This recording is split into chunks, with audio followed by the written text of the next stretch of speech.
बालनले देश बनाउँदैन।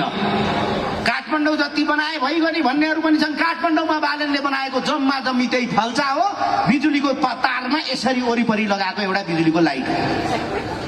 बाँकी त उसैले पनि गरे भनेको छैन। एक दुईवटा पोखरी पुनर्निर्माण, ढुङ्गे धारामा यसो डेन्डिङ पेन्टिङ, यति होइन दाइ। बाँकी बानेश्वरको 4 लेन 6 लेन 8 लेनको बाटो देखाउँछ सुशील कोइरालाले 12 वर्ष अगाडि बनाउनु भएको। बानेश्वर बिजुली बजारको पुल देखाउँछ केपी ओलीले बनाउनु भएको। केपी ओलीले बनाएको पुलमा तलतिरपट्टि गमलामा फुल राख्यो, केपी ओली तिरस्कार, बालेन शाह जय जयकार। यही हो हाम्रो चेतना। म फेरि पनि भन्छु, धरहराको मुनि केपी ओलीले 5000 गाडी अट्ने पार्किङ बनाउनु भयो। केपी ओलीलाई गाली खानुपर्ने यो बुढो नमरेसम्म देशले शान्ति पाउँदैन। यही भन्छन् होइन कमेन्टमा?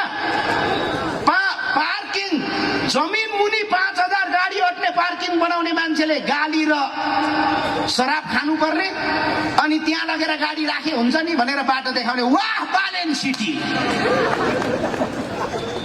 हामी कस्तो न्यारेटिभमा रमाउँदैछौँ।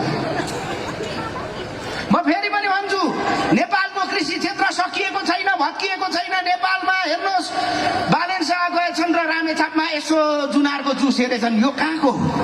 यहीँको? चकित परेछन् साथी। बताउँछु मित्र बालेन, रामेछापमा 2100 हेक्टर, हेक्टर भनेको रोपनीमा कन्भर्ट गर्नुहुन्छ भने 1.5 गुणा भन्दा बढी जान्छ।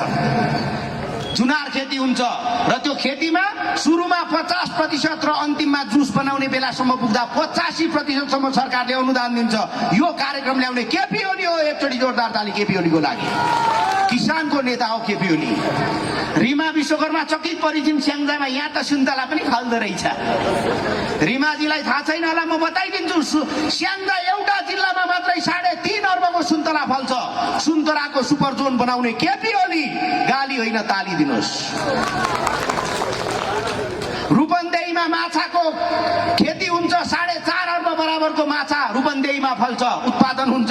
बारामा माछाको पोखरी तपाईँले आँखाले देखेसम्म हाम्रो बन्दैछ। नेपालको ड्रोनरले उडाउँदै गएको ऊ पर पुगेर फर्किन्छ। अझै छ र पोखरी। अझ किन नखिच्यो भनेको सर हराउला कि जस्तो लाग्यो हो। पानी माथि त डर हुँदो रहेछ।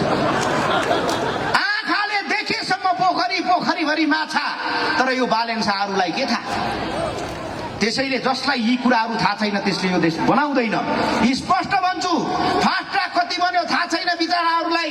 महोत्तरीदेखि चोचासम्म नेपालको रेलमार्ग बनेको छ, कुनै मिडियाले देखाउँदैन। यी लठैतहरूलाई थाहा छैन अनि सधैँ भनिरहन्छन् यो देश बनेकै छैन। म फेरि पनि भन्छु, मेरो अनुभवले भन्छु, बन्दैछ नेपाल, तर अझै धेरै बन्नुपर्छ।